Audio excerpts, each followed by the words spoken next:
Okay. Don't know why that's so hard for me. At any rate, I am guessing that a preponderance of the 50 or so people that are here right now are people who have already opted in to the Lev AI opportunity, but I don't know that. And so I want my time here with you to be very, very efficient and beneficial for each of you. If you are not yet involved in this company, if you're here looking at it, please click the thing that raises your hand so that I can see. If there's a significant percentage of you who are not yet involved in the company, that would cause my direction to be a little bit different. I'm kind of guessing that right now we have a bunch of early adopters who are all right now trying to decide exactly what do we do? How do we turn this into money? What is my next step? And so, if there are any of you here right now who are not already at least on a preliminary application or a have not, or if you purchased your product package or you're at least in a temporary application, don't raise your hand. If you're here just looking, raise your hand.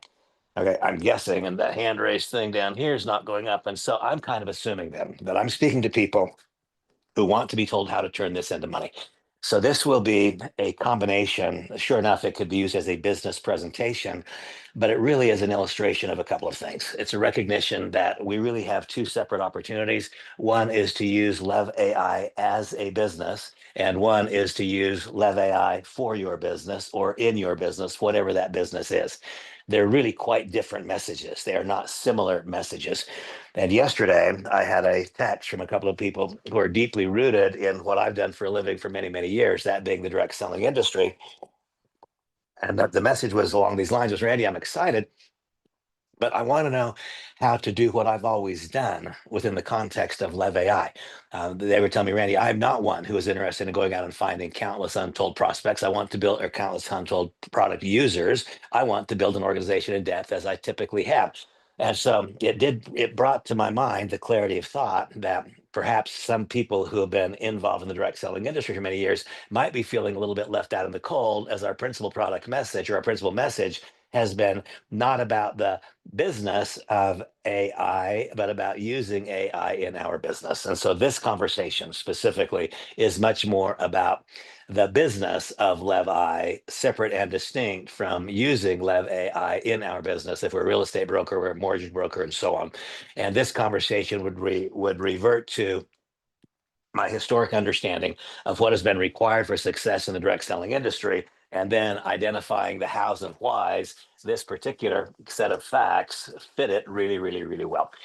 And so, and by the way, I'm fully expecting that I'm going to be talking longer than most of you are going to be listening because there's quite a bit of information that I'm going to cover. And so I invite you to tune in for as long as you care to tune in and gather the information that you want to gather. And if your schedule requires that you move on, go ahead. But I'm going to make this a fairly comprehensive discussion. And I'm going to start. I believe that we need to start in the very beginning, going back to what I've always done, is we need to start way back here. If a person is going to be using Lev AI as a business and they're going to be using the direct selling methodology in delivering that Lev AI product suite of services to others, then the very first thing that we have to do is we have to, as has always been the case for me, is we have to identify what is it about network marketing that's good, what's about it that's challenging, why are some people afraid, and why are some people such great advocates. And so very simple. I reflect upon, it was February 9th of 1990. I went to a business presentation. It was for a network marketing company called Newskin. And as I just described to you, we can view our company a couple of different ways. Lev AI is a artificial intelligence business. And many of us will choose to operate in a historic network marketing environment in terms of bringing that business model to people. Others will choose to use Lev AI purely as an affiliate marketing, not building in depth. Others will simply go out and sell the product. So there's really three different buckets here that we could fit into. And I'm going to talk right now about one that we've ignored a little bit. And so first of all, the simple thoughts of why network marketing. For me, it's very simple. I stood in line and I waited all that time for a guy named Nathan Ricks to talk to me. And I was so annoyed by it. People were taking pictures with him and they were having him sign autographs. And I thought, this is about the most obnoxious thing I've ever seen. But I waited my turn. Why? Because he had something I wanted. I wanted what he had. And I didn't want to take it from him, but I wanted to be able to do what he was doing. And so I stood and I waited in line. And when I got to my turn, I said, Nathan, please tell me why I should do what you do instead of what I do. And at that time, I was not a very highly evolved individual. The truth is, I was doing nothing because I'd just been fired from Merrill Lynch because I'd been found mismanaging accounts when I was impaired under the influence of alcohol and cocaine. Today, things have changed for me. Today, I just tell the truth, and I tell the truth when it's attractive, and I tell the truth when it's not attractive. I hadn't arrived at that point yet. And so I said, Nathan, I want to know why I should do what you do instead of what I do. And he said, well, what do you do? I said, I'm a senior vice president at Merrill Lynch. That had been true a couple of days before. It wasn't true that day. And he said, well, Randy, this will be easier than most. And I said, why? He said, because please tell me, Randy, on whose efforts do you get paid? And I could now pose the question to anyone who has not embraced the concept of leveraged income. We operate a company called Lev AI, leveraging artificial intelligence. Well, Nathan taught me that very first day about how to leverage other people's time, how to leverage other people's successes, how to leverage other people's knowledge. Leverage has always been a part of my world. And so he asked me this simple. He said, what do you do? I'm a stockbroker. And he said, oh, okay. Well, tell me, on whose efforts do you get paid? I said, well, I get paid on one guy's efforts. Is this guy? He said, that's the problem, Randy. If you want to have a real financial breakthrough, you're going to need to figure out a way to get paid for what other people do, not just what you do. And then he opened up a monthly commission report. It was that many years ago. And he thumbed through it about like a deck of cards. And he said, Randy, I've got more than 100,000 people here. And whenever they buy one of this company's products or whenever they sell one of the company's products, he said, they make a little bit of money and I make a little bit of money. And he said, you get paid on the efforts of one. I get paid on the efforts of over 100,000. Whose way's better, mine or yours? Wasn't any question about who way was better. His was clearly better. And then he said, and so Randy, and you get paid on one guy's efforts, just you, that's a problem. And then he said, and when do you get paid? I said, well, I mean, every Friday. And he said, no, when can you make money? And I got the message, oh, well, I make money between 6:30 a.m. when the market opens on the West Coast where I lived at the time and 1 p.m. That's when I make money. That's when the market's open. And he said, right. And so he said, and do you have a mortgage on your home? At that time, I had a really big mortgage. And I said, yeah. I said, well, when does the lender charge you interest? Do they likewise charge you interest between 6:30 a.m. and 1 Monday to Friday? Or do they charge you interest 24 hours a day, 7 days a week, 365 days a year? And he went further. He said, what did you drive here today? Well, at that point in time, I was driving a really cute little BMW sports car. And he said, well, did you pay cash for it or do you have a loan on it? I had a loan on it. And he said, and when does the lender charge you interest? Do they charge you interest only the hours of the day when you make money? I said, no, of course not. He said, so Randy, you've identified your primary problem. You're a part-time earner. You earn money part of the time, and you're a full-time spender. And that's why you're broke and you're likely to stay broke. He said, you need to find a way to get paid for what other people do, not just what you do. And you need to find a way to get paid on hours when you're not working. And then he thumbs through that printout again like a deck of cards. He said, here's my group in Japan. They're just getting up and going to work when I'm going to sleep. Here's my group in Russia. They're going to work when the guys in Japan are not. And he said, Randy, the difference is when I fall asleep at night, I will make more money as I sleep because a bigger part of my business is in time zones outside the United States. And once again, he said, and Randy, whose way is better, mine or yours? Well, his way was better. And so I would pose the question to anyone who has not embraced the direct selling industry, on whose efforts do you get paid? We can show you how to get paid on more people's efforts. On whose consumption do you get paid? Probably none. We can show you how to get paid on the consumption of many, many people. He said, on whose efforts do you get paid? On whose consumption do you get paid? What hours of the day can you get paid? Find a way to get paid 24 hours a day, 7 days a week. And then he said, Randy, the real magic is when we finally have a 24-hour per day income generating model and people are no longer dependent upon your provoking their behavior. They're continuing because of the profit incentive they're making money.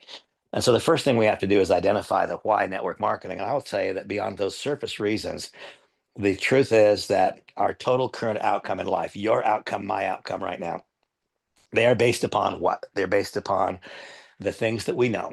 We cannot act upon knowledge we don't have. If we want to change our outcome, we must gather new knowledge.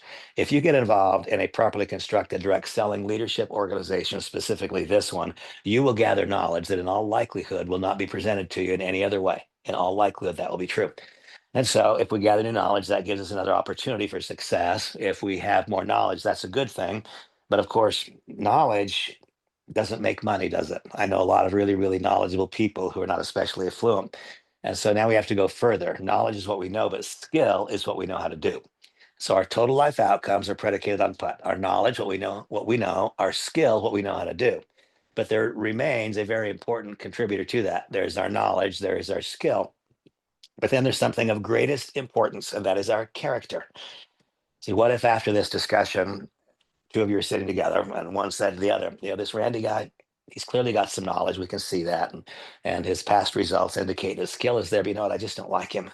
He's full of himself. He's arrogant. He doesn't tell the truth. I understand he behaves poorly around women. He's drunk 2/3 of the time. I just don't want to be in business with the guy.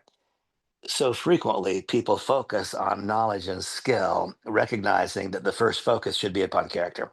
If people want to be in association with us, they will be very patient as we gather the knowledge and develop the skills. If they don't want to be in business with us, then the pressure on the skill and the pressure on the knowledge becomes absolutely intense.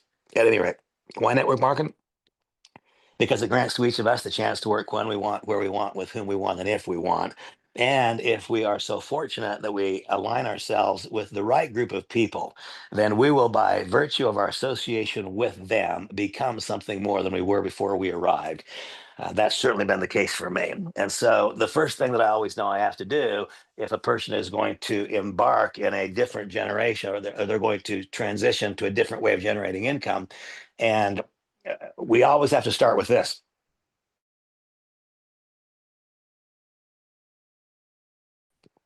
Every person that you know they have.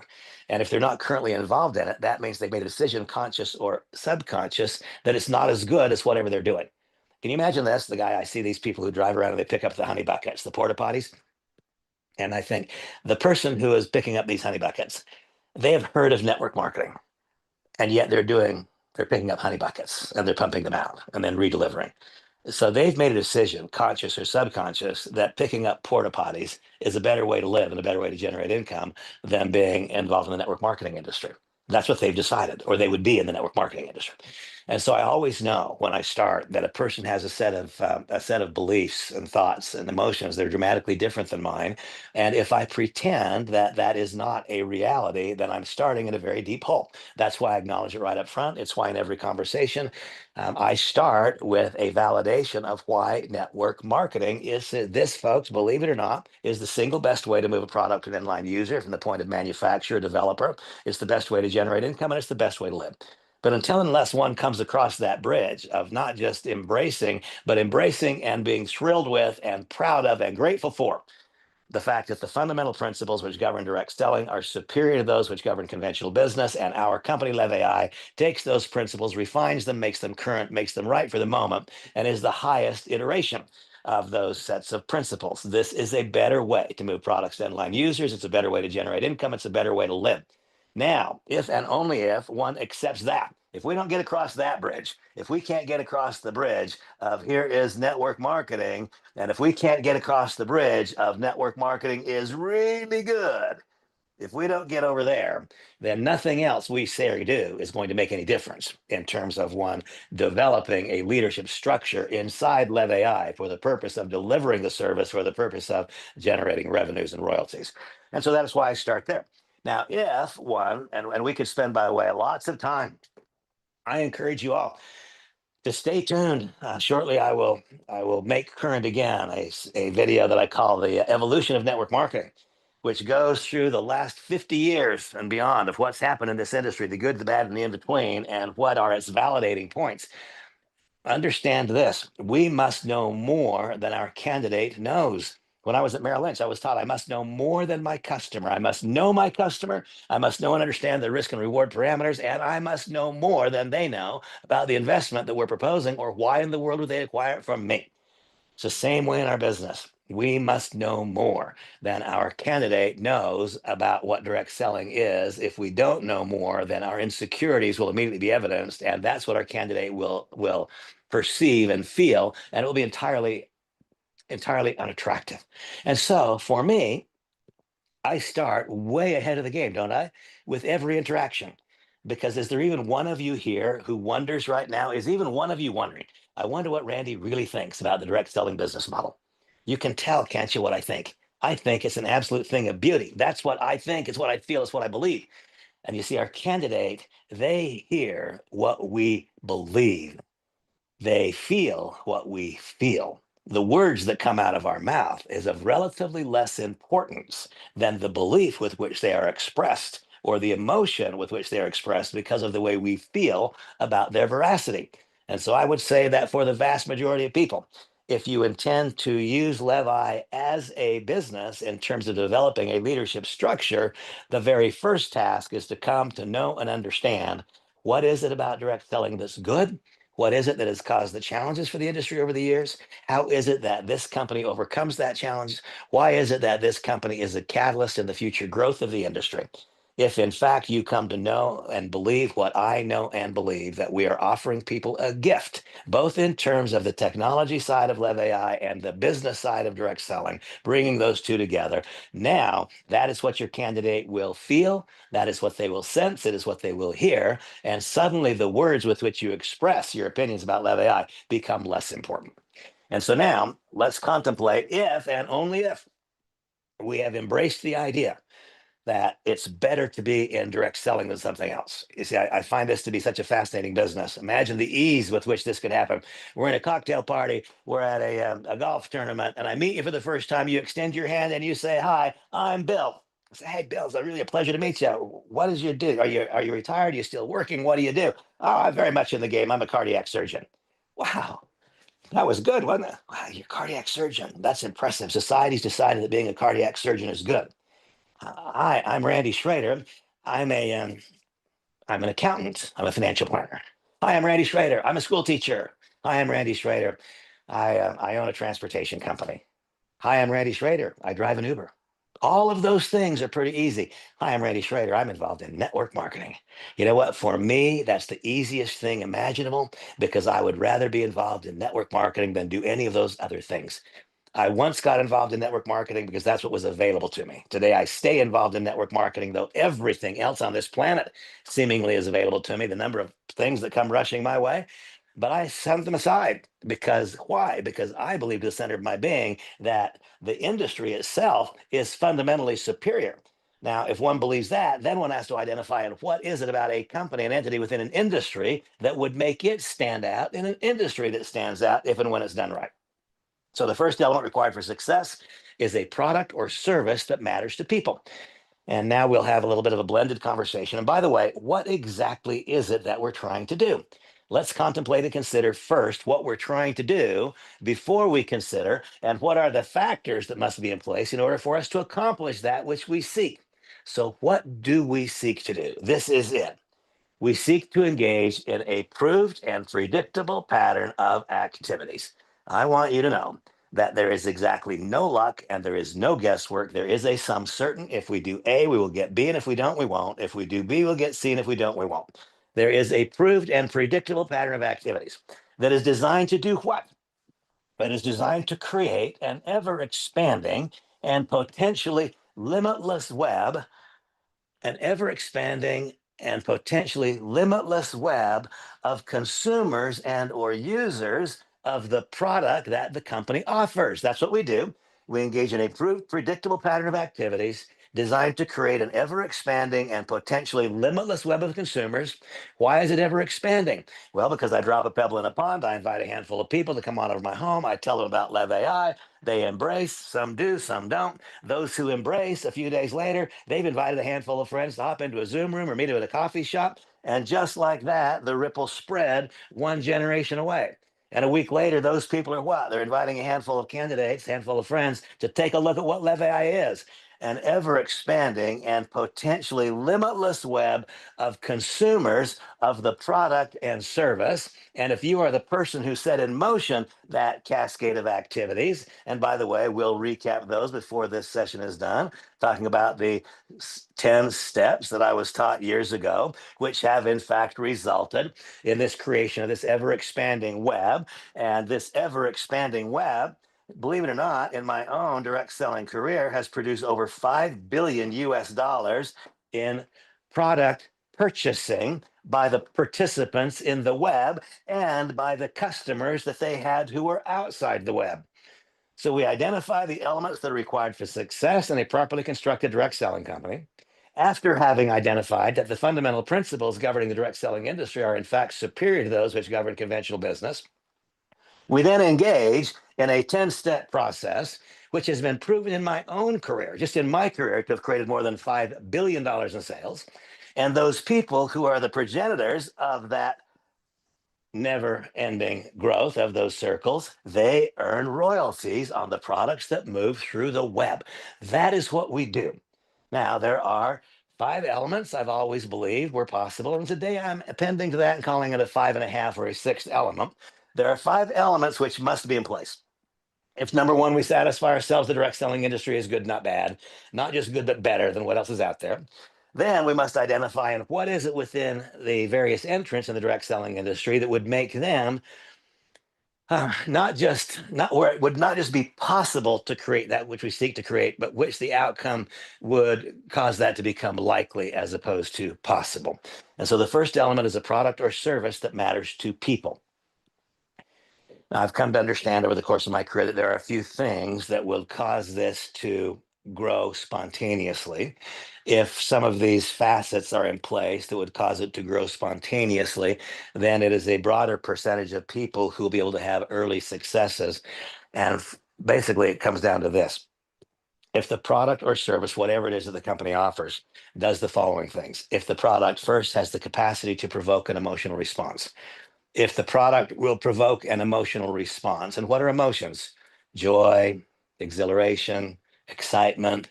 Those are positive emotions. Sadness, sorrow, fear. Those are negative emotions. If the product or service has the capacity to provoke positive emotion, then that will have a tremendously important outcome.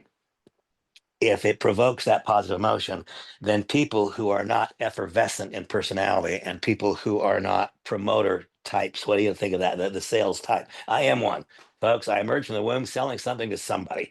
And whether or not I'm trying to do that's what's always occurring for me. I'm trying to cause the ideas that are exciting to me to become exciting to other people.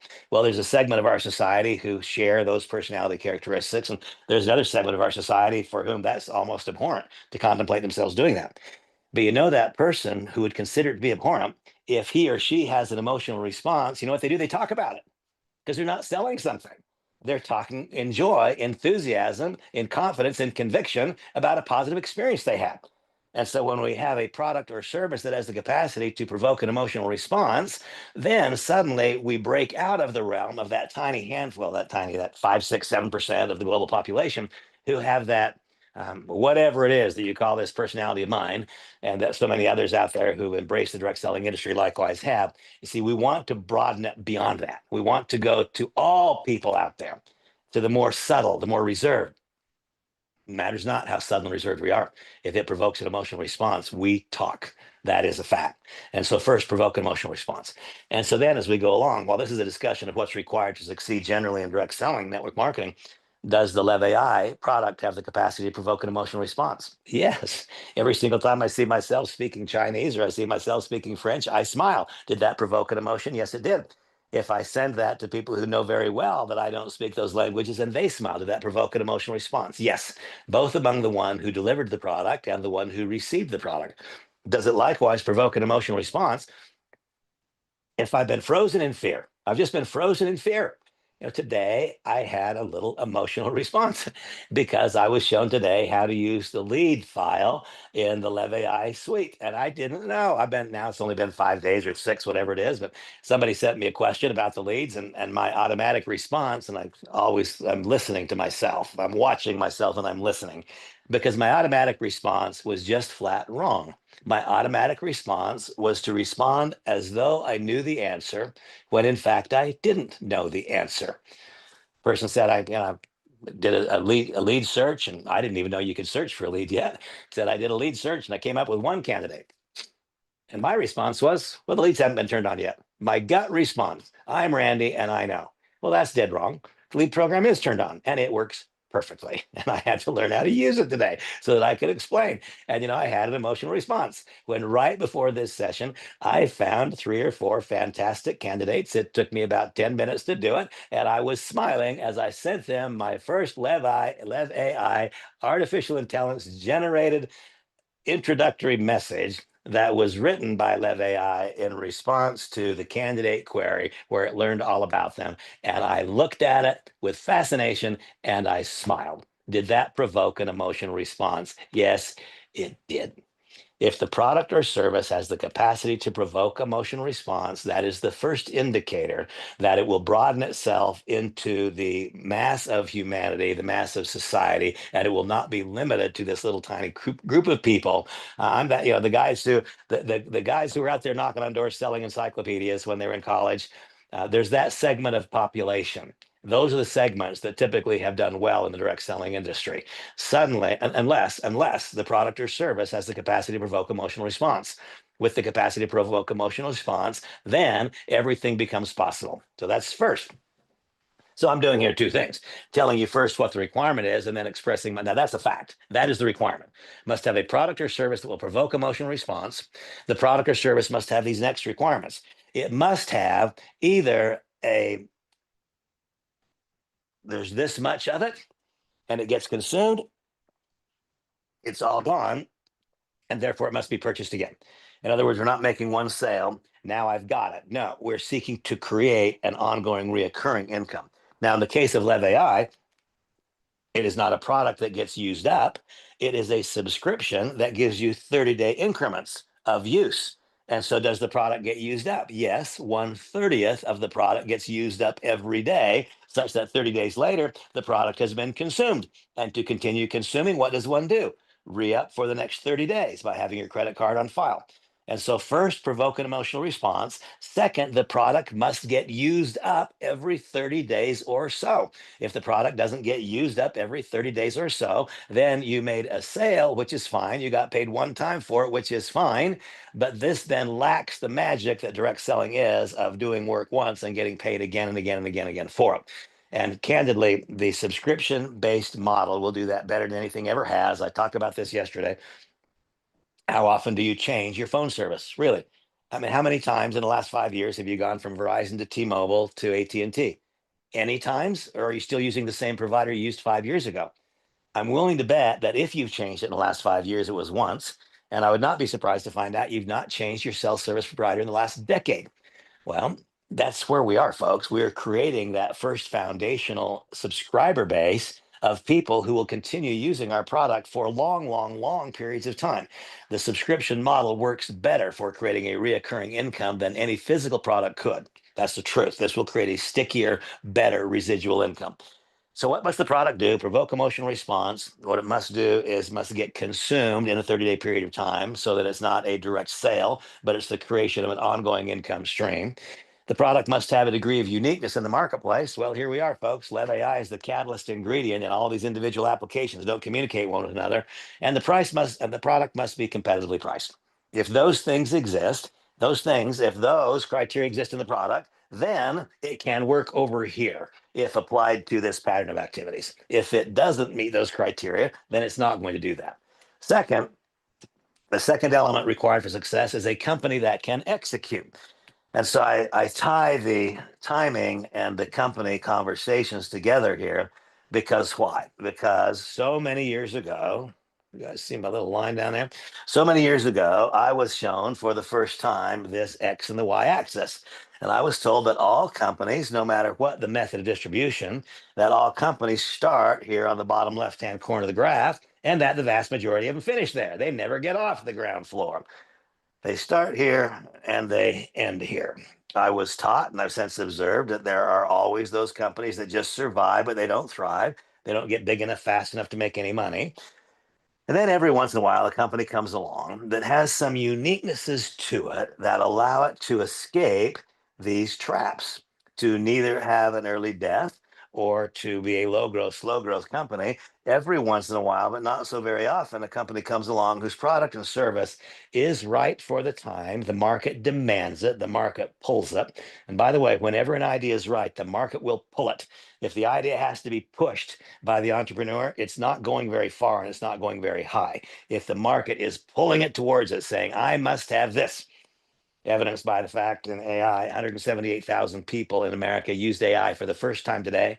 178,000 people use it yesterday for the first time. 178,000 people use it tomorrow, day after day after day.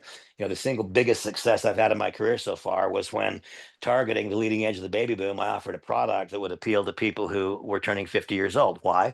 Because they were feeling their mortality and realizing that if they didn't lower their serum cholesterol, they were at risk of heart disease.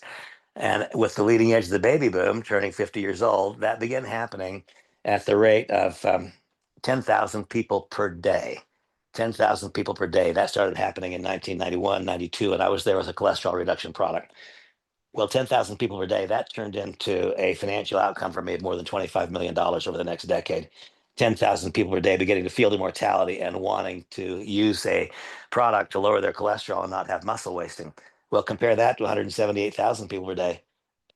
See, that is why Sundar Pichai says this is more profound than fire, or electricity, or anything we've done in the past, because none of us have ever had the chance to be swimming in water so deep. You can float an incredibly big boat in water that is being added to at the rate of 170,000 people, 178,000 people a day. And so companies, they start on the bottom left-hand corner of the graph, and every once in a while, not so often, one makes it off the bottom left-hand corner.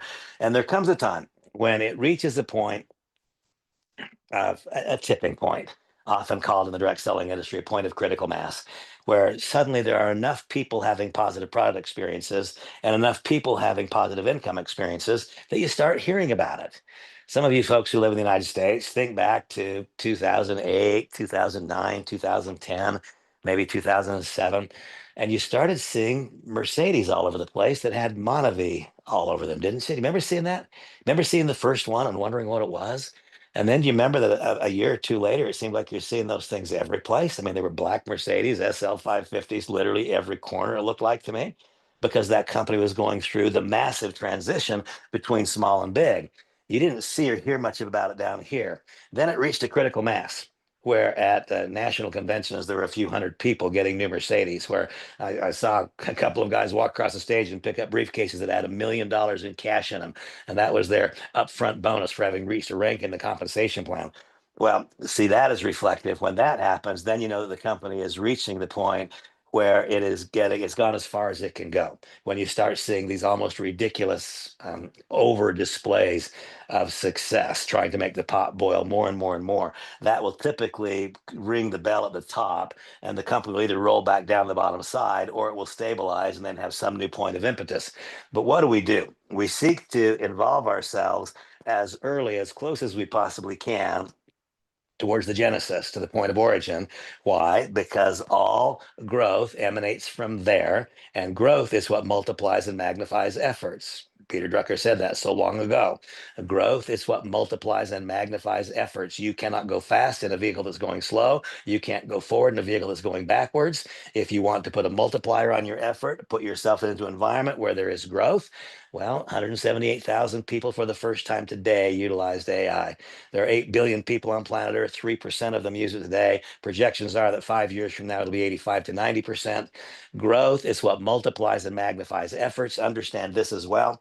What if the market that I'm in is this size? That is the size of the market that I'm in. That's it. And here's Randy, I'm in it, and Tammy's in it. So Randy's in the market and Tammy's in the market. And clearly everybody knows that Tammy's better than Randy, and Tammy works harder than me. And so Tammy has 65% of the market and Randy has 35% of the market. That's the status quo. And then we see this darn Paul. Paul is over here and he's taking a look and he's saying, wow, look, Randy and Tammy, they live in nice neighborhoods. Randy and Tammy, they're driving nice cars. Randy and Tammy's kids go to the best private schools. I've seen Randy's wife driving around in a new Mercedes, and I just saw her buying a new Versace bag. Okay. Success is not hidden, success is evident. And I'm not talking about the flashy, flamboyant displays of wealth. The truth is that we don't become wealthy to hide it, we become wealthy to experience it. That's what happens. And so Paul is looking at Tammy and looking at Randy, and he says, oh my gosh, these guys are living a nice life. I want a part of it. Now imagine the market staying the exact same size, and Paul, he comes in here. Well, what's going to happen? Paul is going to get some. Where's it going to come from? Some from Randy and some from Tammy. That's what's called competition. And that's the way that it will be. This market, this success being experienced by those in the market will continue to draw people from outside in until the market has been chopped up to such a point that one more person coming in causes one to go out. It's reached its point of satiety. And so you see, in a market that is staying the same size, there will be no dramatic growth. All there will be is a reshuffling of the deck, but no real improvement in results for the overall. It can be worse than that. What if there's some outside force or pressure or dynamic that's causing the market to go down? There's less demand for it. How much demand is there in the marketplace today for people who do what I used to do for a living? There was a time when what I did was I personally managed stock portfolios for investors. There are so few individual stockbrokers today who do that. Why? Because computer algorithms can do it so much more effectively and efficiently. Literally, had I chosen to stay in the environment I was in, that market has gotten smaller and smaller and smaller. My own income today would be smaller today than it was 30 years ago.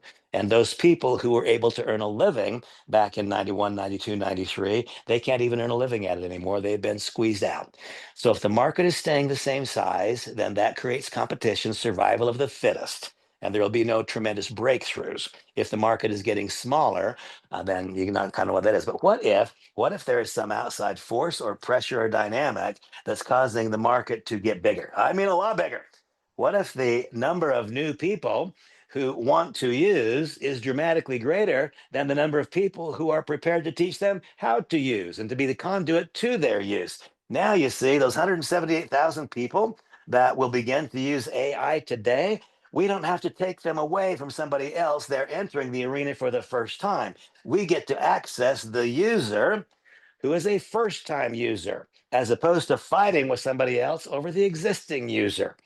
If we want to have tremendous growth, if we want to have a big financial breakthrough, then what we must have is a product or service that matters to people, that provokes emotional response, that is priced effectively, that is highly consumable. We must have a company that can execute. And we'll come back around to this thought of the company's execution in a moment. And then, if we want to have a financial breakthrough, we must operate in non competitive environments where we're able to gain market share that is just emerging. Not that we're taking market share from someone else. We are accessing new market share that occurs every day because 178,000 new people every day want to use a product like Lev AI, and this is the superior product at the superior price. And so you see, there's a whole lot, not a little bit. There's a lot that goes into what makes the timing of a venture and a direct selling opportunity truly dynamic. And the reason that so few people have great breakthroughs is because there are so few people who come to understand what the variety. And why do so few people come to understand?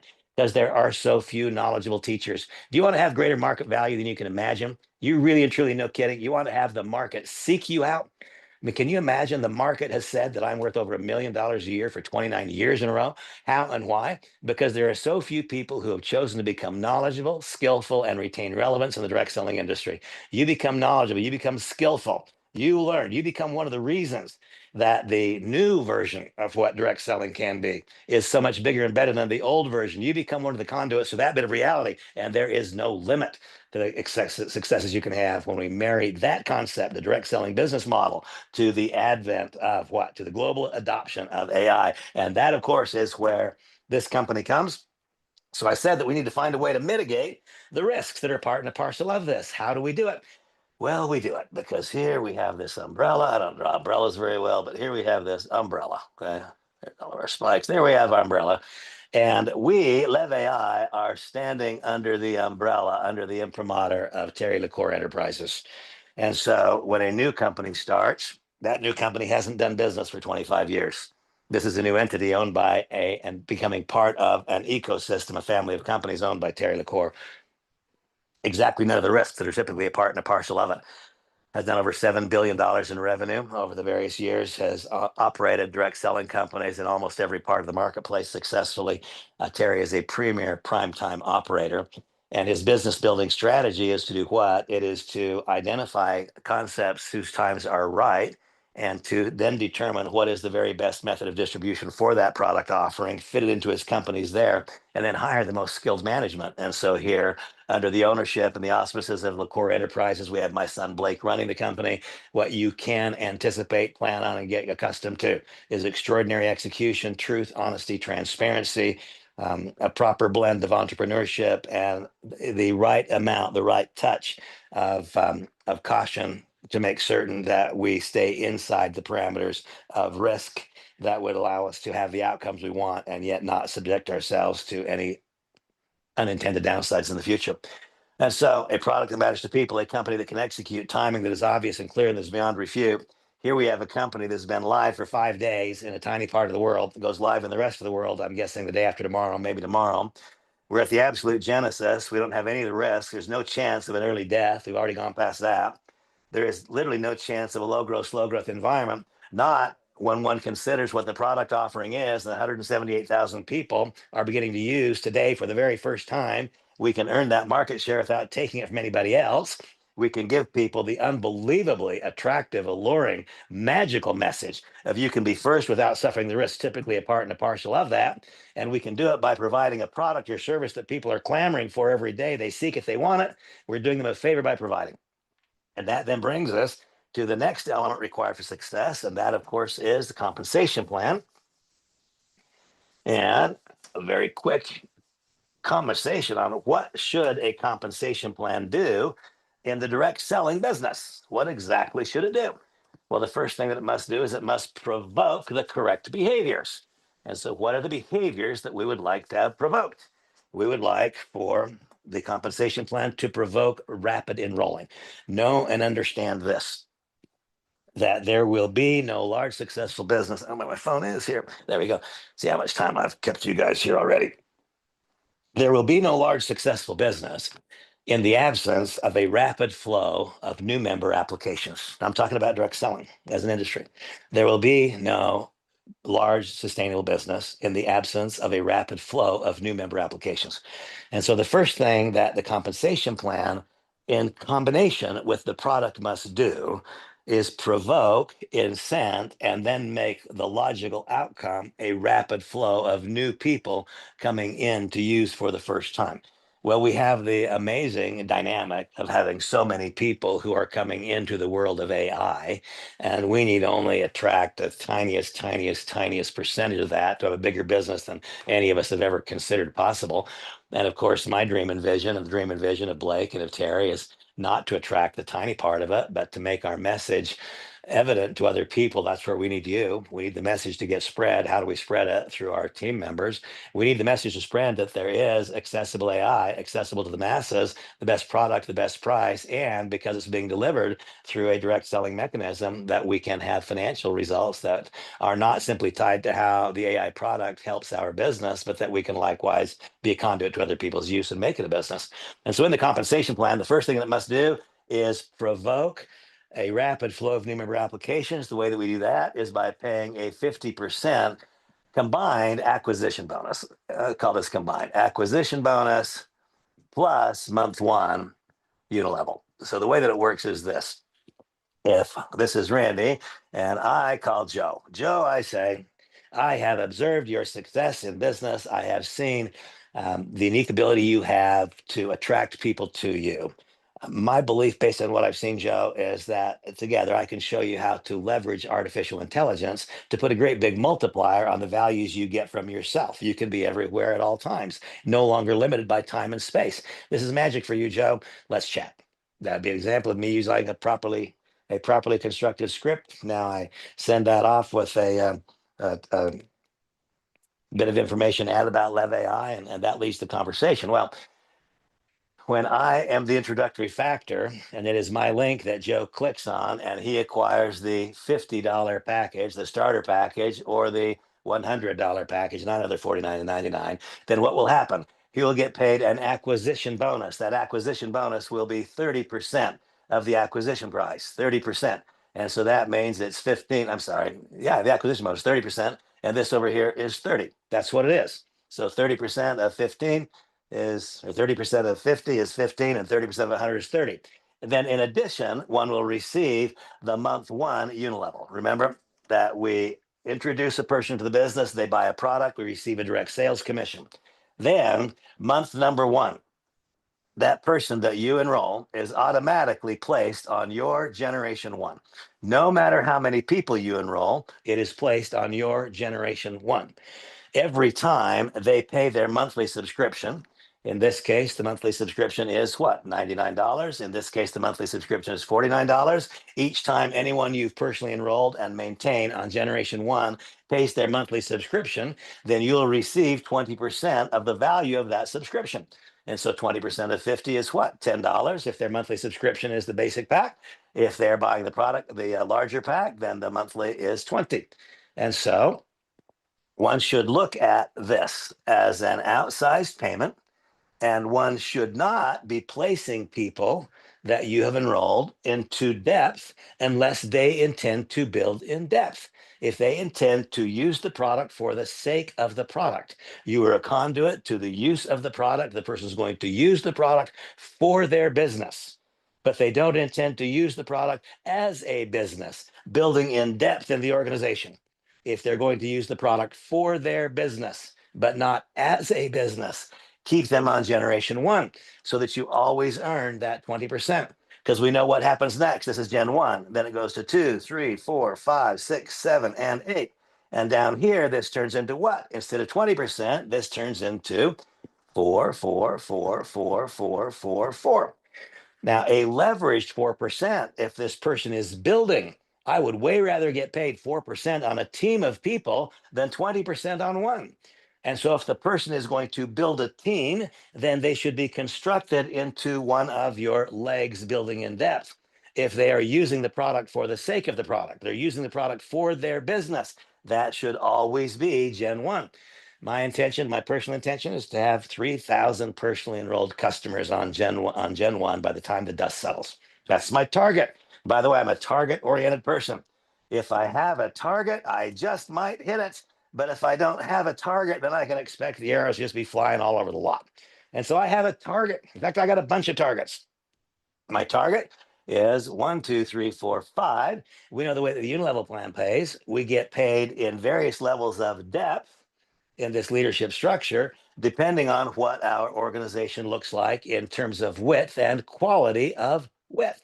And so for me, because it takes 1, 2, 3, 4, 5 legs to maximize the compensation plan, I would encourage everyone to pretend that said 6. Because is it sometimes true that a leg disappears? Yes. Does it sometimes disappear even though it had nothing to do with you? Yes.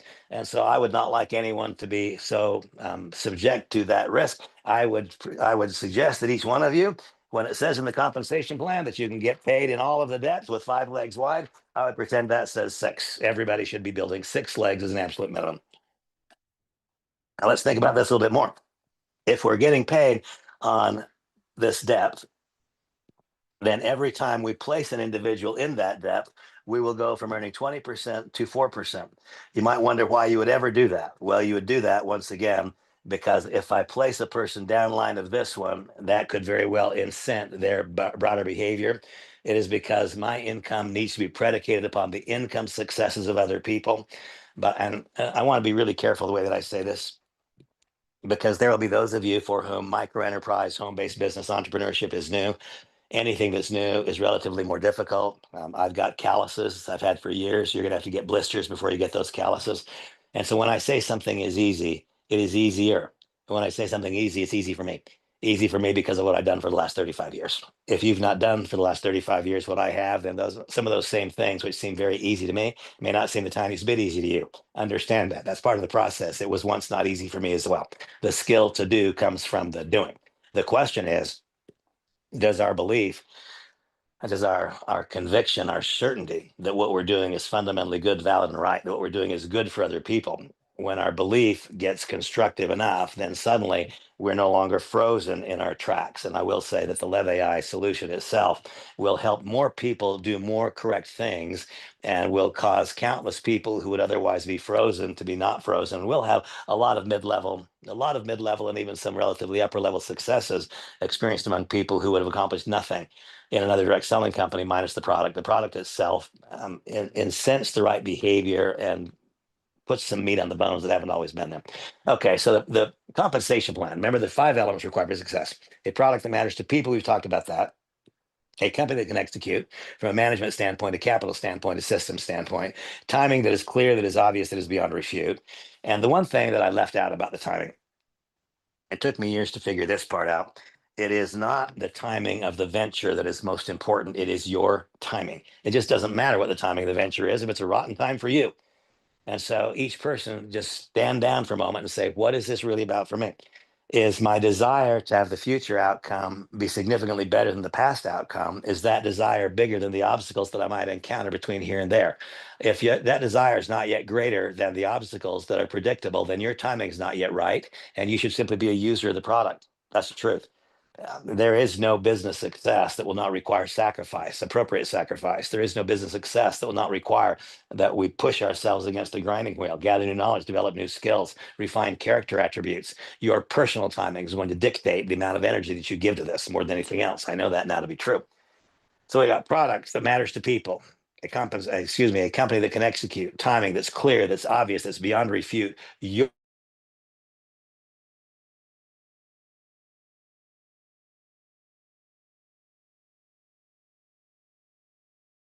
be merit must now be tied into that to enter and the correctness of.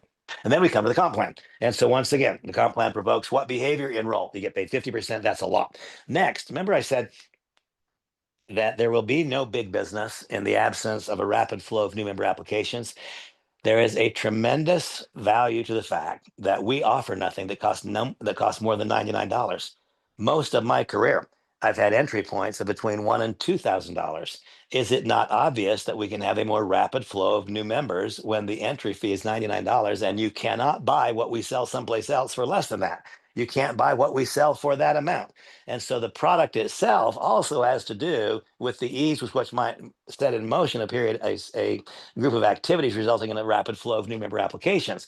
Well, now if we have a rapid flow of new member applications because of the product, the company, the timing, and the compensation plan, then the compensation plan will start to pay us. How does it pay us? You tell me how much money you want to make. Realize that everyone that you hold on generation one is going to pay you 20%. 20% of what? 20% of the subscription. So if it's $49, it's going to be 10. If it's $100, it's going to be 20. And of course, those are rounded up by a dollar or whatever it is. So you tell me how much money you want to make. You want to make $100,000 per year. Well, $100,000 per year divided by 12, that's basically $9,000 per month.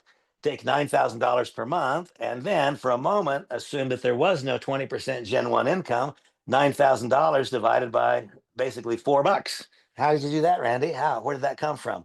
My experience so far, and this might change as we open internationally into some of the less developed economies. In fact, it will change.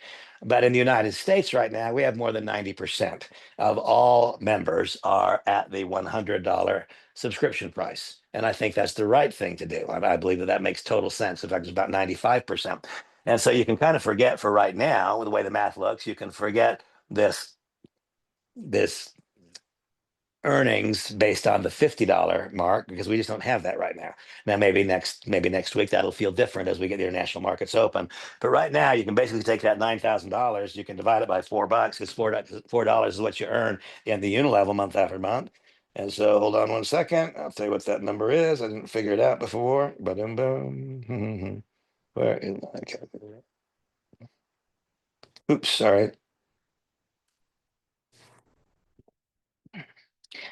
And so if we take 9,000 and we divide that by 4, that tells us that we have to have 2,250 subscribers. That's what you got to have in this block of volume.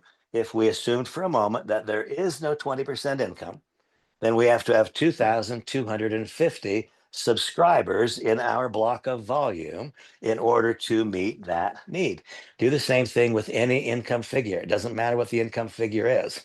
Now, that is the worst that it can possibly be. Why is that the worst that it can possibly be? Because by definition, you will have some people up here. What if you decide, like me, that you're going to do a big job up here, that you're going to participate in all parts? For me, participating in all parts means that we meet the need of the consumer. I will not take one who intends to be a consumer and try to convince them to be a business builder and place them into the structure in depth. People who want to use the product for the sake of the product for their business and for their life, as opposed to wanting to use Lev AI as a business, those people will be held on generation one.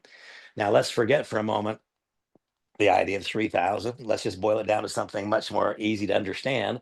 100 is for me really easy to understand. In fact, check with me in 30 days. It will not be 30 days from now before I have 100 personally enrolled members who are using the product for the sake of the product. They're using it in their business. They're not using it as a business. And so 100 of those times $20 is what? Well, that's $2,000. And so if my objective was to make 9,000, then I can come down here into my block of volume and I can take, okay, so now I only need to divide that $7,000 by 4 because I am going to do this. I am going to do this. Right? I'm going to, not something that I might do. It's not something I'm thinking about doing. And so now if that's the case, then what I can do is I can take those 7,000, I can divide it by 4. And so now I have to have 1,750 people in here because I have already made the decision that I'm going to do this. I will have the 100 up here way before I have the 1,750 here. Why? Because this is something that I can control. I cannot control the behaviors of other people down here. This will happen sooner than this. And so you figure out the number, then you determine how many people is going to be the target for you on Gen 1. That then you subtract from the amount you need to divide by $4. Now come down here. What else happens? What else happens is we know that we have an infinity payout, which extends this block of volume beneath the 8th generation. And it continues it, it extends it based upon what? Based upon what is your rank, and therefore what is your infinity payout. Now, in my own case, 4% infinity payout, that's a mandate. That's not an option. That's something that will happen. Because why? Because I will have 5 legs that each have $20,000 in business. Now, when will that happen? I don't know. Will it happen this week? It might, but I don't know. Why? Because we're just barely launching the company. I'm preparing myself for the idea that this is going to take me 2 or 3 months to have occur. But there's a 100% chance. We're going to open up our international markets tomorrow or the next day. When we open the international markets, then I'll find out what percentage of credit cards run immediately, what percentage of people act, what percentage of people actually join the business, and what percentage of people were just making it as a lottery, what percentage made a business decision, and what percent simply acted on you can be first and it didn't cost me anything. I don't know the answer to that. We'll find out the answer over the course of the next 3 or 4 days. And so it might be that the day after tomorrow, I've got these 5 legs in place, these 6, excuse me, that have all got $20,000 in volume. That would then result in me having the ability to continue to get paid indefinitely. Already, I can tell you when I look at my compensation screen, I already earn more income in infinity payout than I do in unilevel payout. Already, that's true today, right now, as we speak, 5 days into it. And so that then gives me the ability to forecast further. Since I right now earn just a little bit more in infinity payout, and this is the very earliest model, we're talking about a few days here, right? And I will always share with you the exact facts. And if anybody would ask, Randy, would you mind just logging in your back office and validating for me, showing your commission reports that validate what you're saying? The answer is always yes with me. The truth is the truth, and it's good enough. Complete, total transparency. The truth is easy to remember. You can always know if you ask me, yes, unless I am under some non-disclosure agreement, unless I've said, Randy, unless someone has said, Randy, hold this in confidence. Those are things that I will always honor. Otherwise, I'm about the most fully disclosed person you'll ever see.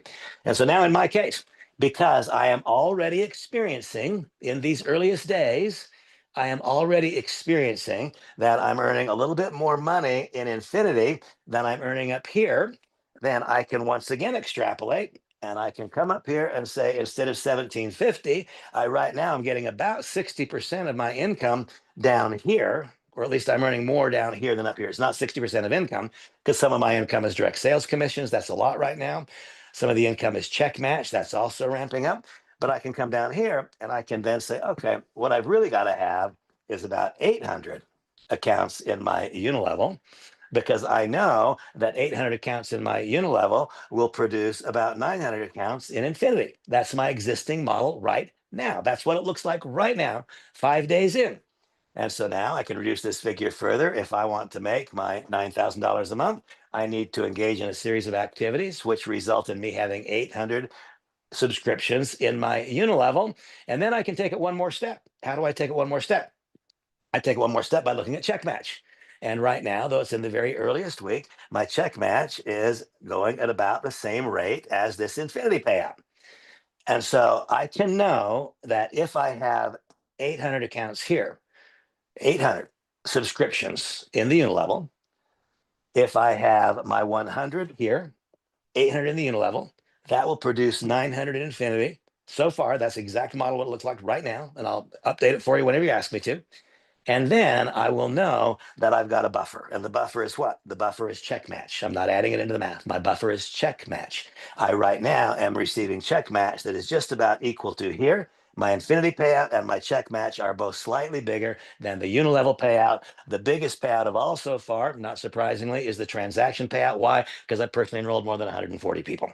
And so right now, income source number one is what? It is direct sales commission. That will only be true this month. That will never be true again because I will never again in a month enroll 140 people in all likelihood. Probably not. That was all I had to do. I had no group to support. I had no one to help. I had no one to teach, coach, or train. All I had to do is recruit. And so it's not likely that I will enroll 140 people a month going forward. That number will go down. But that number will go down. It'll be replaced by this number. This number will become, and this one is a reoccurring number. Wouldn't I far rather have a reoccurring number than I would have the one-time number of that direct sales commission? And so it starts with direct sales commission. I will replace that direct sales commission with Gen 1, that 20%. How will I do it? Those people who want to be just customers, users of the product for their business, as opposed to using Lev AI for a business, they go on Gen 1. Those using Lev AI for a business, I construct leadership groups. And for me, once these six legs are all running, once all six have someone beneath the unilevel who is at least at the third leadership rank, and I apologize, I'm brain faded up, but the one that goes past director, not director, but when I have in any leg, innovative director, I believe is what it's called, when I have one innovative director in each leg at the bottom of the payout or the first infinity spot beneath the 9 levels, that is when I will start the next six. And so what I will have is a front line that is populated with people who are using it for their business, and it will ultimately go. I will keep doing what I'm doing until there are 3,000 people up there. That's what will happen.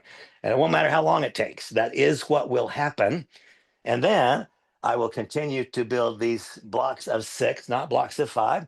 When I have an innovative director beneath payout in each one of those six legs, that is when it would be wise to do it again 6 more times, and then at about that time, then I will pause and reflect and say, where do we go from here based on this new set of knowledge? And so I have here taught you comp plan concepts and components and how they fit into the overall business building scheme. What are the elements required for success? The elements are a product or service that matters to people, a product or service which will run out every 30 days, such that it creates reoccurring income, not just one-time transaction income. A product or service that provokes emotional response so that we are not limited to that handful of catalyst personalities who are used to contacting other people and drawing them towards them. A product or service which cannot be replicated in the marketplace for less money. Does Lev AI meet that requirement? Yes, plus, plus, plus, times 10 and more. So the first element required for success, a product or service that matters to people, and we got that. Second, a company that can execute. What do we have? The unique combination of Terry LaCour, and happily enough, he has hired Blake Schrader, and of course, we have all of the other BNS. I don't like that. BS doesn't sound like Blake Neil Schrader. By the way, the exact same initials as Bosco Nathaniel Schrader. That was a tip of the hat to Blake some number of years ago. A product or service that matters to people and meets all those requirements that I've described. A company that can execute. Third, timing that is clear, that is obvious, that is beyond refute. Every part of this timing is clear, is obvious, is beyond refute, except your timing. I have no idea. That will be the catalyst for you. The fourth thing, a compensation plan which provokes correct behaviors, properly rewards those behaviors, which has an ability, has the ability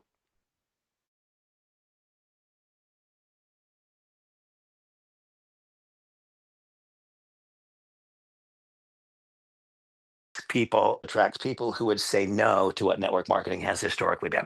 Though it's been fantastic for me, the vast majority of planet Earth has chosen to opt out of that method of distribution.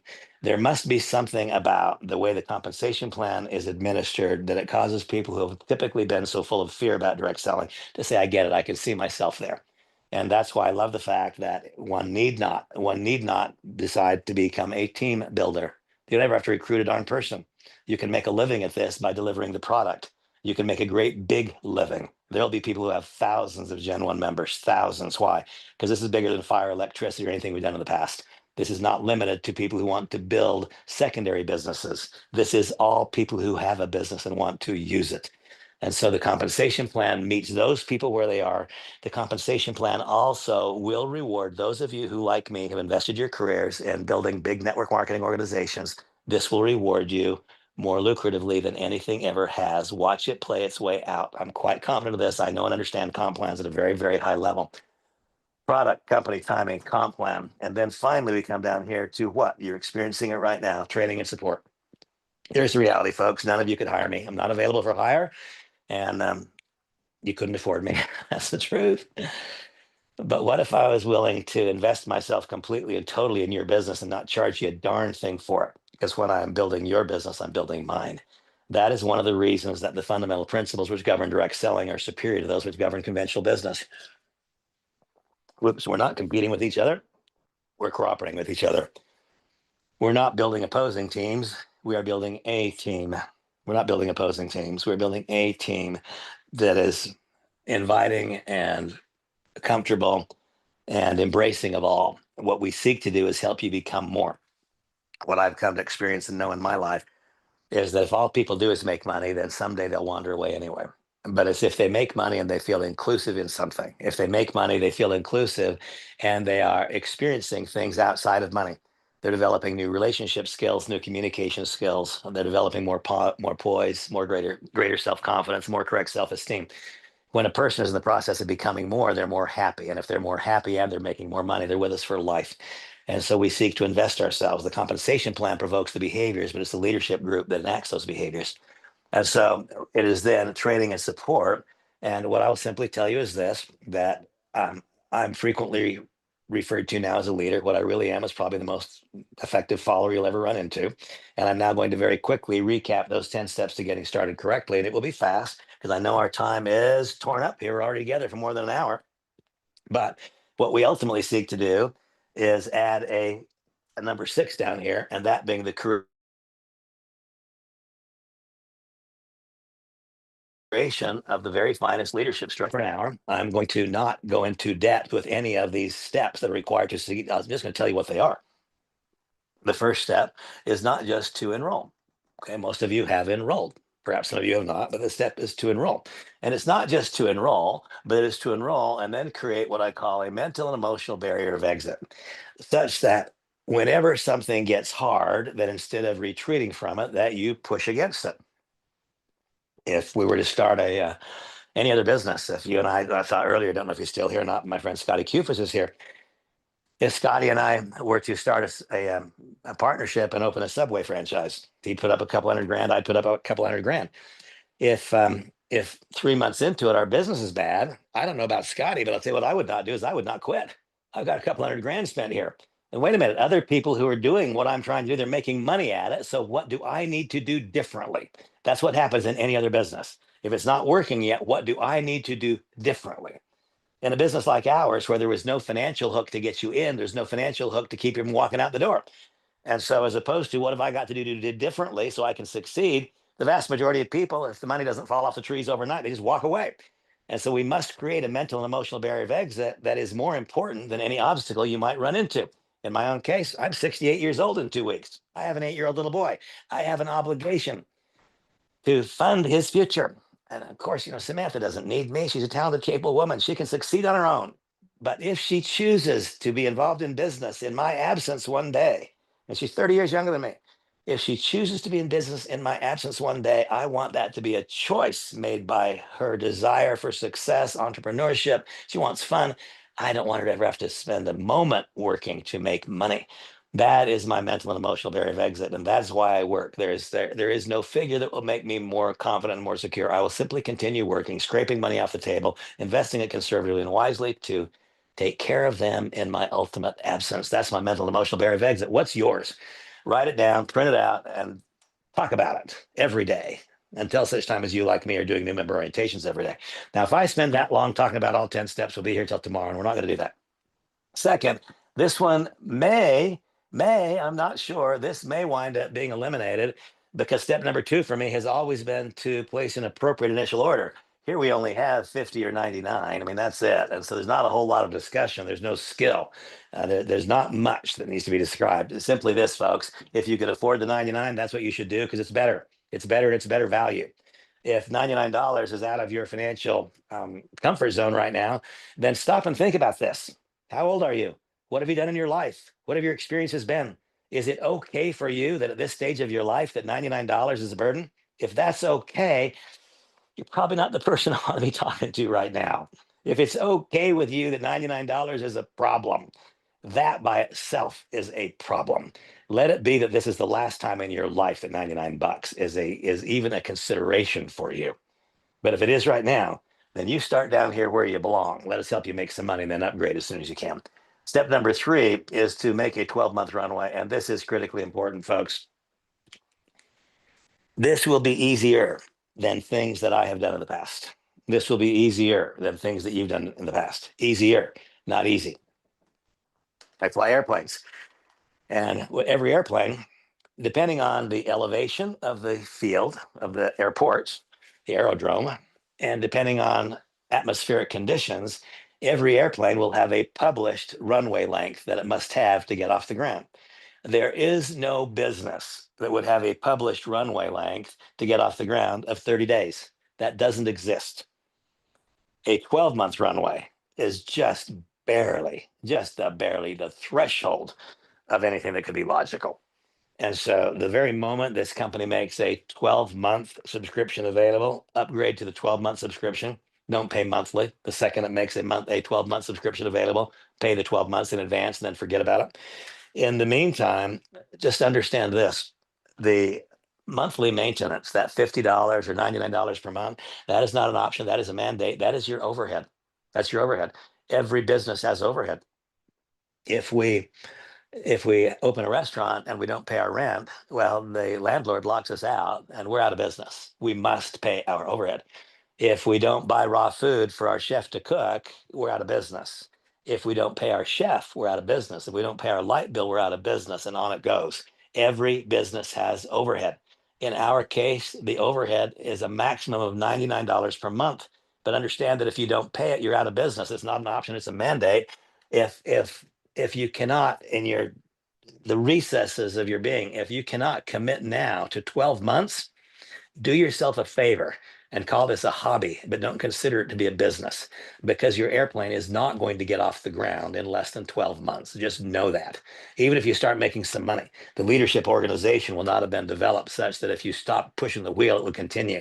Folks, this is a 12-month commitment as an absolute dead bare minimum. And if you're not able to make that commitment, then understand it is a hobby. Enjoy it, have fun with it, but don't expect to make money out of it. The 4th step is to do a complete back office review. And so just today, I reminded myself that I had not done a complete back office review such that I understood why. Because when somebody said, Randy, where do I find the leads program? My response was, it's not turned on yet. Well, that's not true. It is in the back office.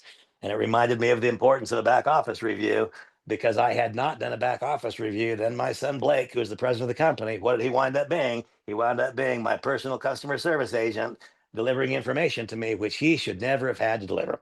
I took Blake out of doing that, which he should be doing, to be a customer service agent for me, which he should never be doing. Why? Because I did not do a complete back office review.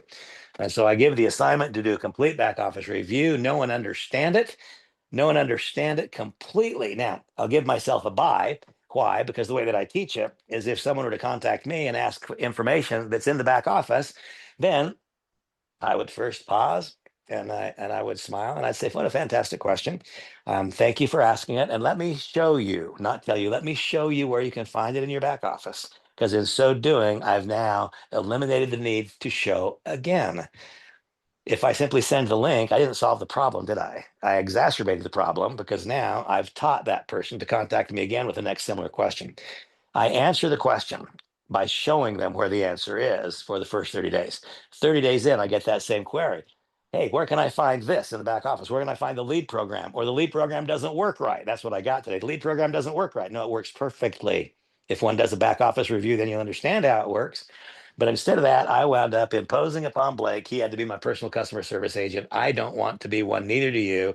By the time 30 days has gone by, you must know everything in that back office such that you can guide anyone to it in a matter of minutes. Step number 5 is to build belief. Here we have my balance beam.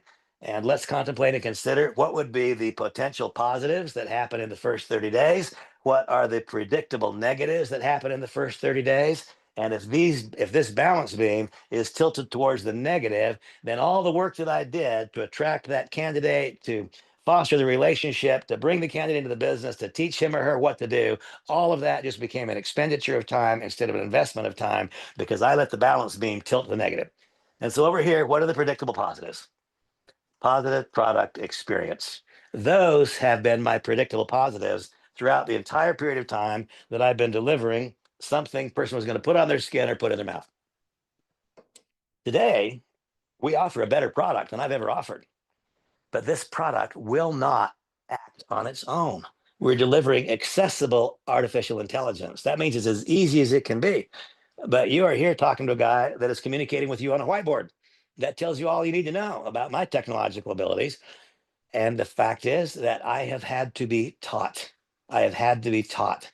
Other people will have to be taught. It's only taken 3 days. That's a very short learning curve. I am very capable today. I can do my business better today because of AI than I could do my business 4 days ago after having been at it for 35 years. That is the truth. But I had to be taught. This product is not going to teach itself. It's not going to teach you how to use it.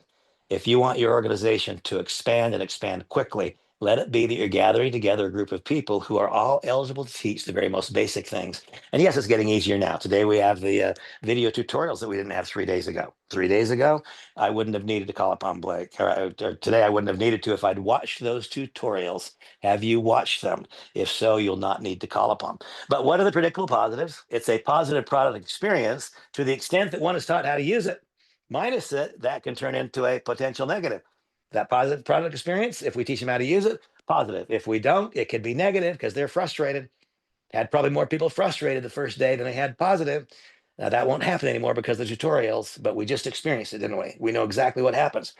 And so, what else is a predictable positive? In our case, a predictable positive will be leadership availability because I'm available to you all of you, irrespective of who brought you to the party.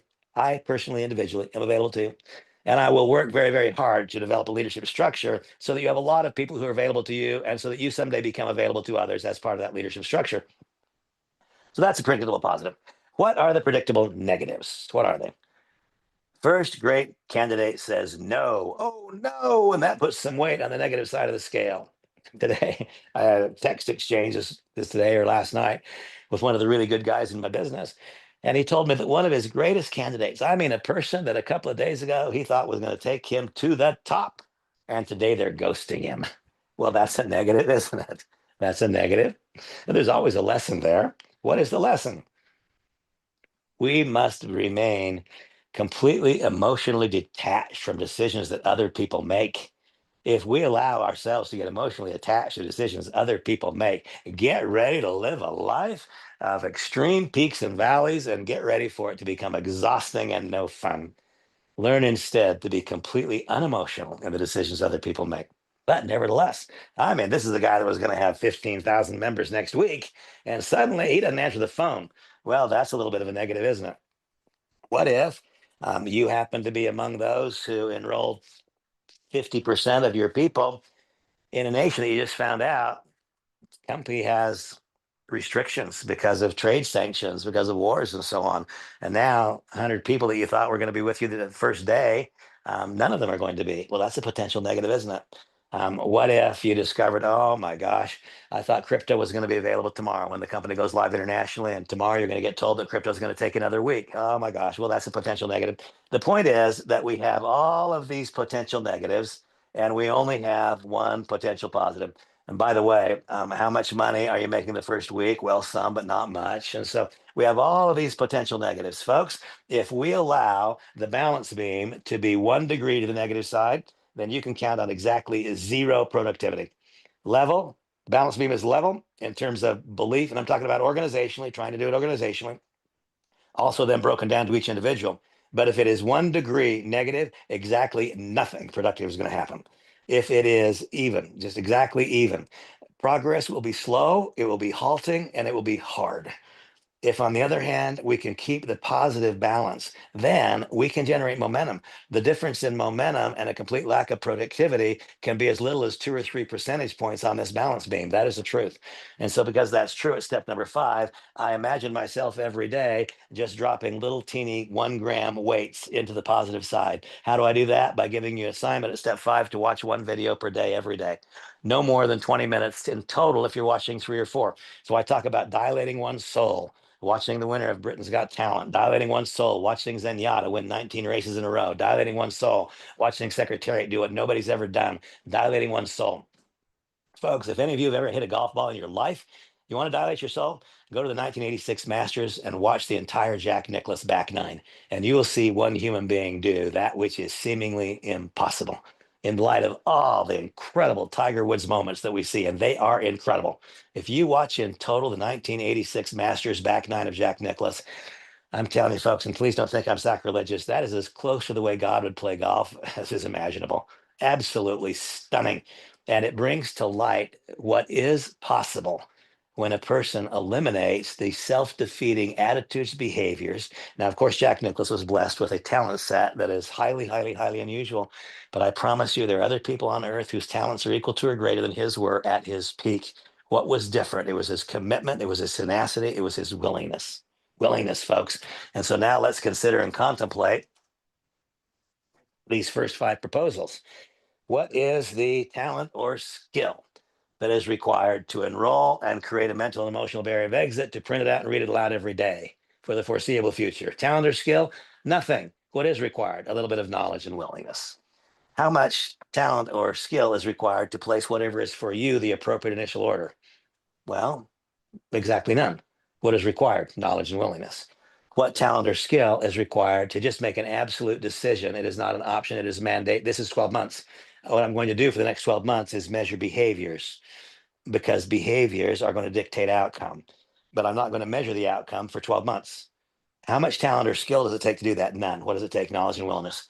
How much talent or skill does it take to do a complete total back office review such that you can become an effective conduit to the knowledge therein to other people? Exactly none. What is required? Knowledge and willingness.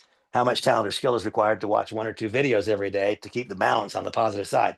A video about the direct selling industry, a video about our compensation plan, a video about our product offering, a video about the ongoing global adoption of AI, a video about anything, any audio, any word that came out of Jim Rohn's mouth is a word that would make you more. Well, are we willing? See, that's all it takes. It takes knowledge of the concept and willingness to act upon the concept. So these first foundational attributes or first foundational steps, these require no talent or skill, they require knowledge and willingness. Now we come to the action items. Step number 6 is to do what? It is to create a preliminary candidate list. Preliminary candidate list. And what I ask for is that you identify a handful of people, 8, 10, 12, that's all it takes. Handful, 8, 10, 12 of people that you know will encourage you. That's all. They'll encourage you. And invite those 8 or 10 or 12 into your first private small group presentation. See, think about this for a moment. I'm going to take a quick glance here. We have now 69 people here. Okay. So if these 69, now I'm contemplating tonight's business presentation that will happen tonight at 9 o'clock Eastern. These 69 people, do you think any of these 69 will have 7 personally invited guests there? I don't. Do you think any of the 69 will have 5 personally invited guests there? Well, if so, we'd have 350 people on tonight, very close to that. No, what will happen instead is, because it is a group presentation that didn't have any requirement for you to populate it, then you may or may not show up there yourself. And you may or may not have a candidate with you. But just by showing up, you will be a winner to some degree. But will that grow your business? No, it'll grow you, but it won't grow your business. And that's kind of what will happen tonight. These 69 people, most of you 69 will be there. Some of you 69 will have a candidate or two, most will not. And that's what it'll be. And so what we'll do tonight is we will support our business, but we won't really grow it. Now, what if, on the other hand, these 69 all said, you know what, I'm going to invite my 6 or 8 or 10 people that are low hanging fruit. These are people who know me, trust me, respect me. They'll encourage me, they'll support me. And I'm going to invite them onto a private launch session for my organization, each of you individually. 69 people who each invited 10 with the anticipation of having 7 show up. Suddenly we've got 430 new people hearing the message the same night that 7 people would hear the message. Folks, understand this. There is no luck and there is no guesswork. You cannot simply be a bringer. You cannot simply show up once in a while on those evening Zooms or noon Zooms and every once in a while bring somebody with you and really grow. That is the way of your participating in someone else's business. If you want to have a breakthrough financial experience, you must launch your business. The way for you to launch your business is to contact me or some other member of the Upline Leadership Group and say, I need to schedule my first private small group launch event. When can you help me do it? And you pick one of us who's able to help, and one of us will be there to help. That's the truth.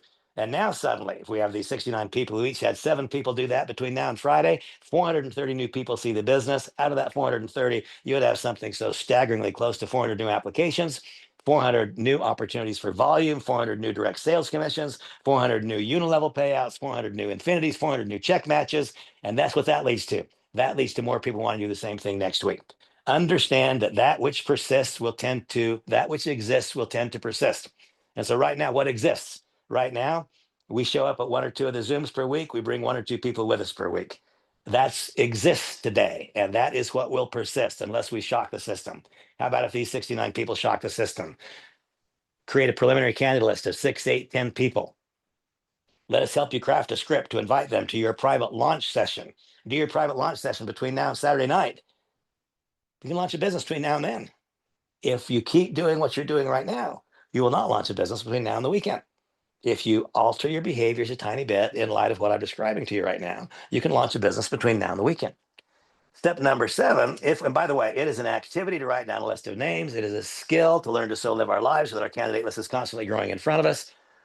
I am already experiencing the magic of what Lev AI can do for that. And today, again, what am I talking about? I'm talking about basic business building principles that have been a part of my career forever.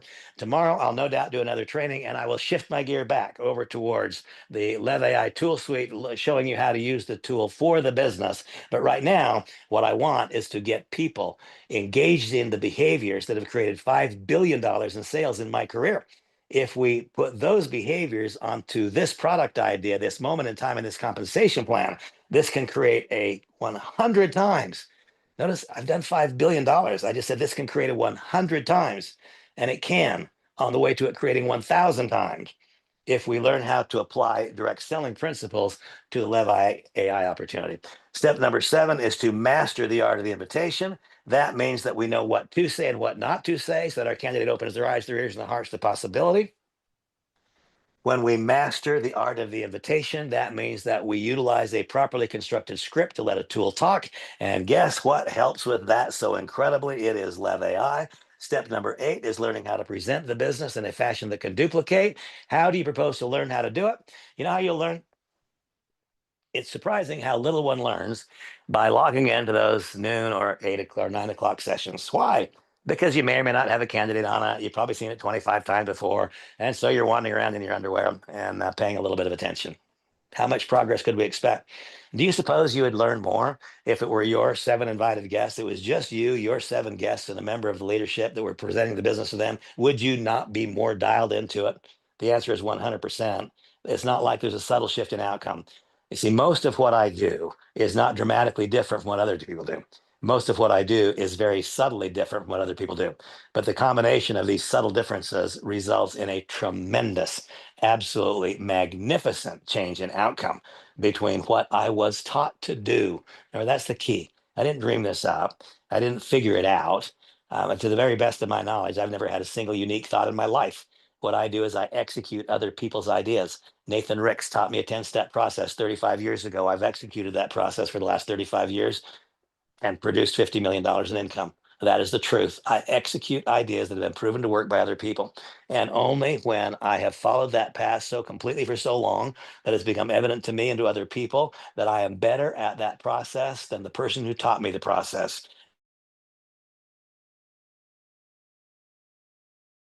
At that point, that's when I break around and break my own trade. I'll teach you how to present the business by presenting it with you on your behalf in your private small group presentations. Step number 9 is to learn how to do new member orientations in a way that gives every new participant the greatest possible chance to do what I call win the race to profitability. That means to get the money back that it costs to get started before the credit card bill comes due. This 10 steps that I'm describing to you in conjunction with the ladder of escalation is the information that one should receive in every new member orientation. And step number 10 is to take action. There are several action items. Create a mental and emotional barrier of exit, write it out, start reading it aloud every day. It is to determine what is your appropriate package. It is to say, no matter what else happens, no matter what else happens, the last expense that can get cut is my subscription, because this is my way out. This is what will make it so that I never again have to say $100 is too much. This is inviolable. This is a sum certain, a 12-month minimum runway. Start today searching through every single part of both the tool suite and the back office so that you could teach it tomorrow. And step number 10, engage in a series of behaviors that keep the positive weight slightly greater than the negative weight. If the positive weight is greater, then you will find that new members have plenty of candidates to talk about. If the negative weight is greater, there are no candidates. Create a preliminary candidate list and recognize it's an activity to write down a list of names. It's a skill to live our lives in such a way that our candidate's always moving towards us. That's a process, not an event. Mastering the art of the invitation, likewise a process, not an event. I'll have further teachings and trainings on that. Learning to present the business. Well, I've been teaching you how to present the business each day for the last 35 days, doing 2 presentations a day, 7 days a week, recording them, storing them, showing you as you've watched my own evolution.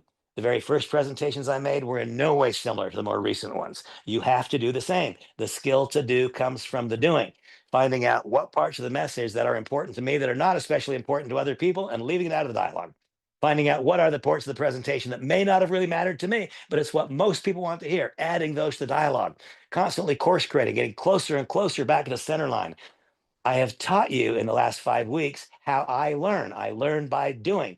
The way I present the business today is dramatically different than it was 5 weeks ago. That will be the same for you as well.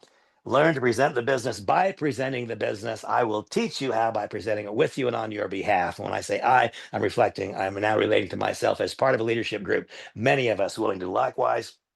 I have just taught you how to do a shell new member orientation. Why could it not be an actual one? Because a real new member orientation is you, your sponsor, a member of the upline, and it's a conversation, not a presentation, because it's based upon what you want to accomplish in your life experience. And then 10, 9, 10 is to take all these action items. Okay, you guys have been really patient with me, stuck around with me for an hour and a half. What is the ladder of escalation? This is the method of operation. This is what we do. Having taken the 10 steps, what do we do? First rung on the ladder of escalation, we identify a candidate and we invite that candidate utilizing a properly constructed script to let a tool talk using our Lev AI solution. And when I send that invitation, it is something so simple. It goes like this. Paul, I've appreciated your friendship over the years. I've appreciated your entrepreneurship. Who knows? But I think that we are now on the cusp of the single greatest opportunity of our life as the global adoption of artificial intelligence is upon us. Paul, please take a look at the 90-second video clip below, and then let's you and I talk. Please let me know if you'd like to continue the conversation. Now, that last statement, please let me know if you'd like to continue the conversation. That was important because that means I just taught Paul something important. Remember, every single thing that we do is teaching somebody else what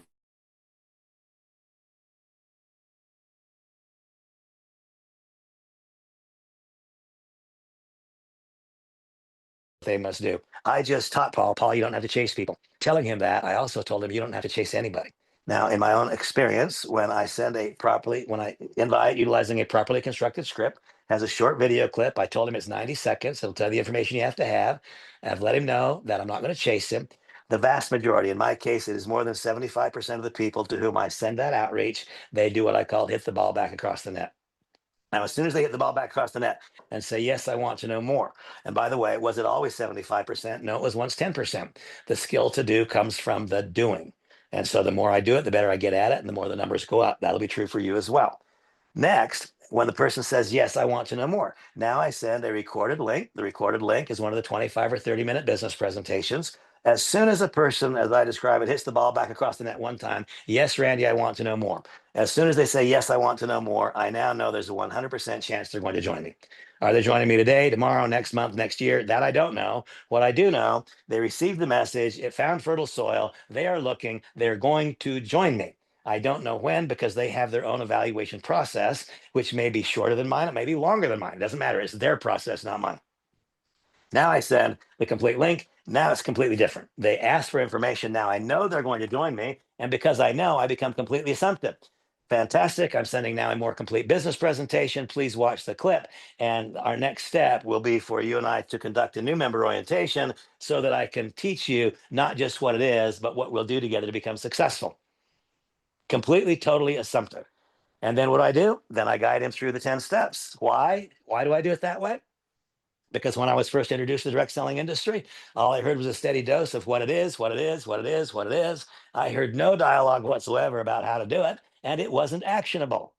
When I heard what it is, product, company, timing, comp plan, training, and support. Those are the elements required for success. And what do we seek to do?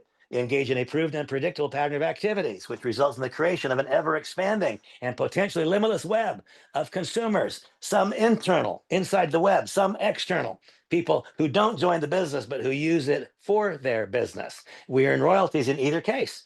So, what is it? Well, there's 5 elements required for success. There is a 10-step process, which results in the creation of a consuming web. We earn royalties on that web. And how exactly do we act upon the 10 steps? We have a daily mechanism of operation. We invite utilizing a properly constructed script to let a tool talk, which leads to a review of more detailed information, which leads to a new member orientation. And somewhere along the way, each person arrives at what I've long described as their point of logical conclusion. Some people immediately upon the first introduction, that sounds good to me, Randy. How do I start? Not many.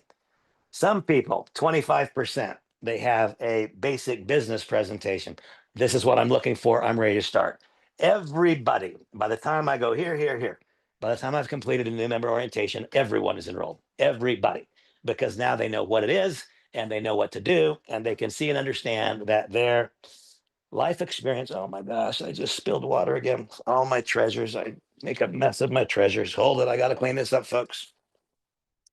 Oh boy. No, I used to say always that it looks easy to be me. And Samantha's reminded me that it doesn't look easy to be me to anybody else. So maybe it doesn't. Oh boy, ready. But it's all good. Because why? Because while I may have just ruined one trophy from another chapter of my life, I'm in the process of creating new trophies for this new chapter in my life, which is going to be the best one yet for me, and I hope for all of you. And so, lost myself there. 5 elements required for success. 10 steps that result in the creation of ever expanding web of consumers, the method of operation, the ladder of escalation. And what this does is create both a size and a quality of income that I don't believe we could create doing anything else. That's what I believe. And I believe that within the context of the direct selling industry, we now find ourselves at an inflection point. There have been a few inflection points previously. We now find ourselves at a turning point where companies will not launch, survive, and thrive with products that are priced to meet compensation plans. Products must now be priced to meet the need of the consumer. We've transitioned past the point where there are some compensation mechanisms that are a little bit abusive that I think are falling out of favor, not likely to be embraced. We're finding ourselves getting closer and closer to what can be a sustainable future for a direct selling industry with a proper emphasis on customer acquisition up there at Gen 1, still creating the opportunity for people who are rooted in team building to build organizations in depth and to deliver a product that matters at the consumer level at a higher level than anything I've done before. And that is why that combination of things in total, that is why, in my estimation, this is more profound than fire or electricity or anything we've done in the past. Now, one thing I do want to show you just very quickly, and I know that you guys, a handful of you are still with me after all this time, but because today I found myself not knowing how to get to the candidates, the prospect file. I'm guessing there may be a couple of others of you that are that way. And so I'm going to show you just because I didn't know, and that didn't make any sense to me. So click on here and I will show you. And I appreciate your patience. And so we're going to share the screen, start broadcast. There we go. And if we come up here we are in my Lev AI. So if we go there, my teams, nope, my marketing, nope, my contacts. All we do is this, come over here and go to my prospects. And when you go to your prospect, tell us about your perfect prospect. And one of the things that a person today told me, well, he wanted to get a list of 1,000 prospects. That's not the way the system works. This is about identifying a candidate at a time and doing a personalized outreach to that candidate. And so now let's say that I want my candidate to be in Tel Aviv. And I want that candidate to be in Israel. Oops. Oh, you know what? It's not going to do it for me because we're not launched there yet, I'll bet. Oh, yeah, this is going to let me. Okay. And it wants my candidate to be in Israel. And so there we go. State province. I'm just going to eliminate that because I don't know exists. Interest or skills. Real estate. Okay. I'm going to put AI and artificial intelligence. Intelligence. Okay. And it can be either gender. And now we're going to get a prospect. And by the way, I'll talk with the company. Maybe nobody cares but me. I'd way rather be somebody's candidate than prospect. And so I'll suggest if they change that name, although it may not matter to anybody. And so here you see it. We've just learned here's my candidate. His name or her name, not even sure, okay, female, is Leanne Gal. And it tells me about her education. She graduated, or she's in the computer software industry. She works for Facebook, works for Meta, and her title is product manager. Okay. And so now here's her schools, here's her interests and skills, human rights, education, environment, health, analytics, strategic planning, and so on. And so now what I do is I take a picture of that because in a moment I'm going to craft the first message for her. And so it says to view the candidate, and here she is. And here it tells us all about this candidate. It really tells me a lot about her. Lots of information here that I would need to have.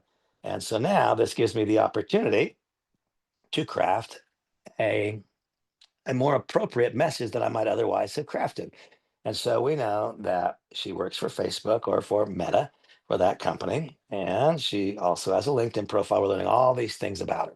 And so now what I'm going to do is I'm going to write a message for her. And the message that I'm going to write, boom, I'm going to phone email. Oh, wait a second. Go back over there. This is my candidate, and I'm going to now write a message to her. And I am going to select her email, select her work email, and hold on here. Okay, write a message. There's what I was looking for. And so what is the message that I want to write? I'm going to start a conversation with her. And I'm going to start a conversation. I can choose if I want to upload an image. I'm not going to do that. And so I am going to say any additional information. We are bringing accessible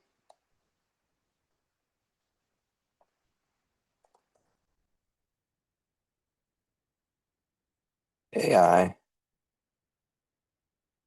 to the masses. The Israeli diaspora is a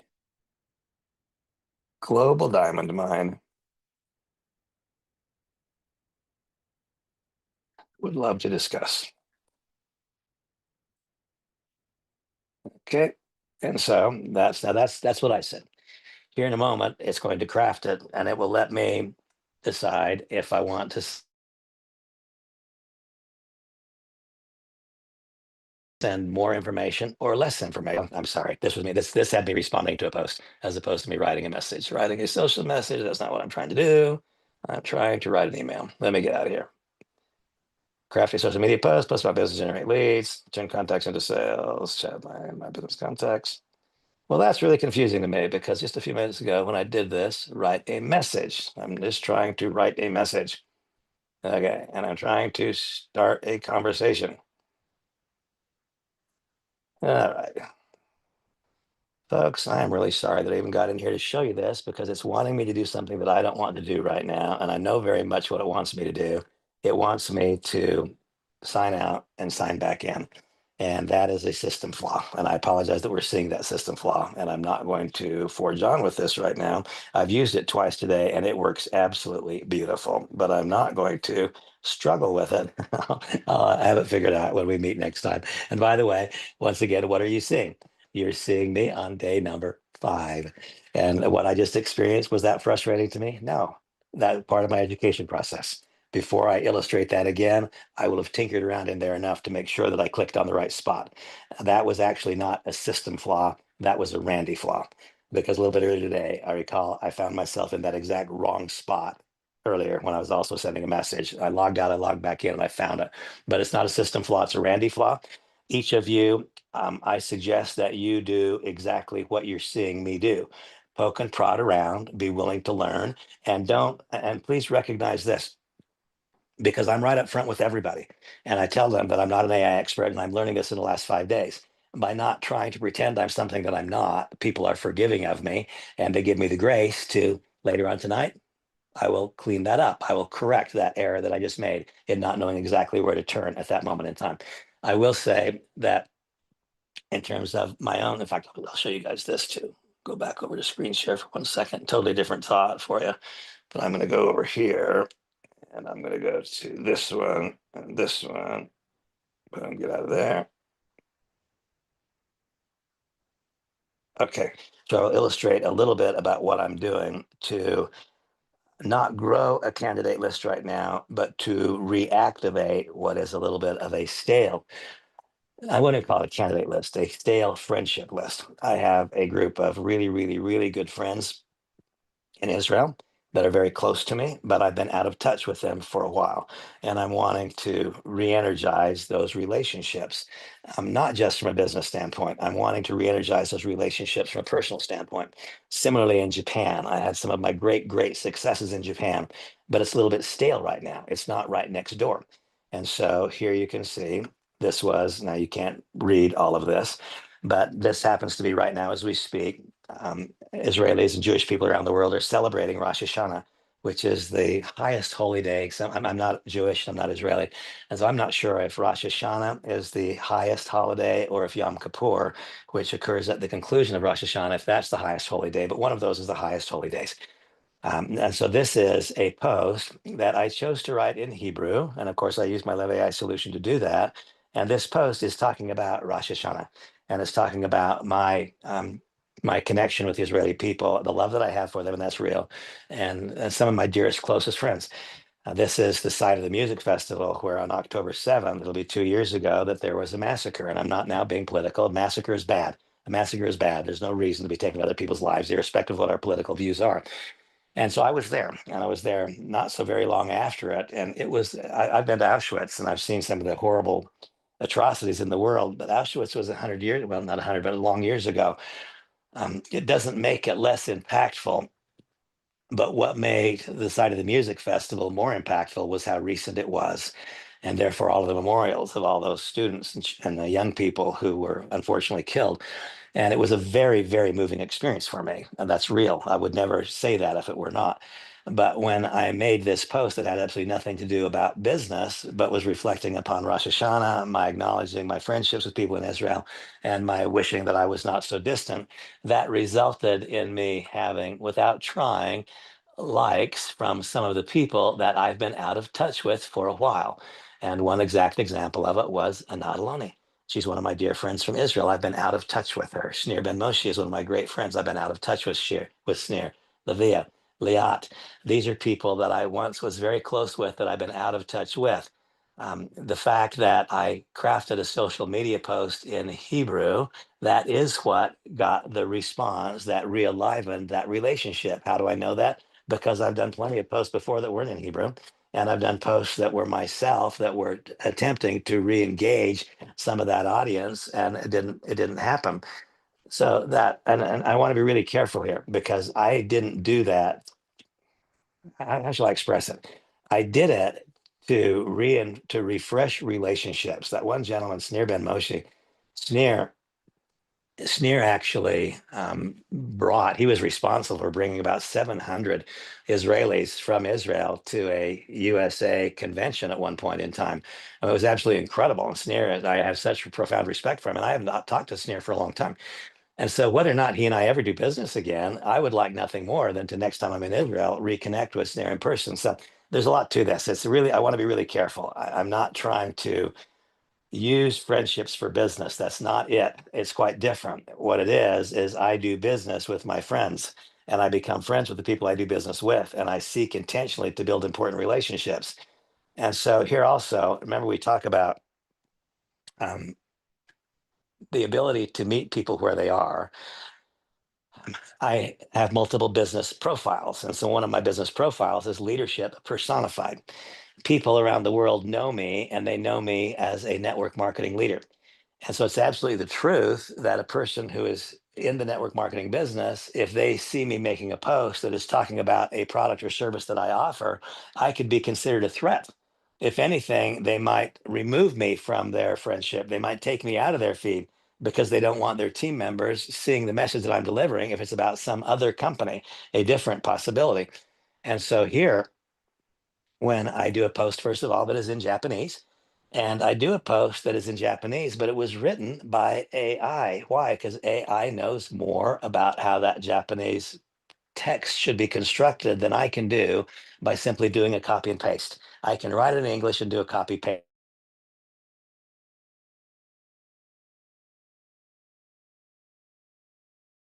taste that will not be the same as having this that when I show my little boy Bosco with the Japan Rising Sun and when I show the Japanese text, is it not somewhat obvious that that would draw some eyes from my historic Japanese circle of influence that a normal post would not? And the answer is yes. And once again, what do I find? I find here, sure enough, some of my domestic participants paying attention, but what else do I see? Shinyakata, this is one of my great relationships that I'm out of touch with. These people are people who, some of them I've done enormous amounts of business with, but I've had no relationship or contact with them for years, literally for years. And so the Lev AI solution did in fact do for me this morning as a result of sending a post. Oops, get out of there, as a result of last night creating a social media post in Hebrew that reinvigorated, that re-enlivened about 12 relationships in Israel that had gone stale and gives me a chance to regenerate that relationship for the purpose of friendship. And again, I do business with my friends. It is not that I'm using this. I want to be really careful. I'm not trying to abuse a friendship relationship, not at all. These people are my friends. I believe that what we have to offer is of value to them. And so, therefore, it is in no way, shape, or form abusing a relationship to introduce them to Love AI. And so last night, right before I went to bed, I did posts in multiple languages. In each case, they were talking about something significant to that culture. It was Rosh Hashanah. It was Happy New Year. It was acknowledging the extraordinary experience that I had upon visiting the site of the music festival, how it impacted me. Those things are all true. And it's part of what creates my relationship with those folks. Refreshing, reinvigorating relationships and developing new relationships makes everything possible in the future. I am hoping that that very long bunch of dialogue, you guys have been with me here for 2 hours. That's a long time to listen to anybody. It's especially a long time to listen to me. I am hoping very much that the combination of information that I've shared with you, by the way, I'm just glancing now getting a look at some of the people who are here. And so to my friend Jason Lehman, you and I have been around the block so many times. Once again, this is a project that will help you in your business. I know that. And I also want you to know specifically as an individual that if you also want to use this as a business, that I want to help you do that. And each one of you who are on here, I see my friend down in Costa Rica who's had some of the most challenging experiences in life for the last period of time. Dave, I want you to know that based on everything that I've seen and experienced up until now, this is the best chance that we will ever have to recapitalize the knowledge and the skills that we developed in the direct selling industry and to then expand that that relationship value by introducing those people to the greatest thing we could introduce them to right now, accessible AI, because this is not an option, it is a global mandate. At any rate, I have talked way too long and I appreciate all of your patience. Tonight at 9 o'clock Eastern, we will then do a standard Lev AI business presentation. And as we continue to poke and prod around, we're going to figure out what is the most. Now it's evident to me that I have done a poor job of explaining to my counterparts and peers from the direct selling industry how and why this is not leaving behind that which we've learned to do. This is more properly leveraging that which we long ago learned how to do. And this is also giving us possibilities to do things that we never could do. Develop broad customer bases.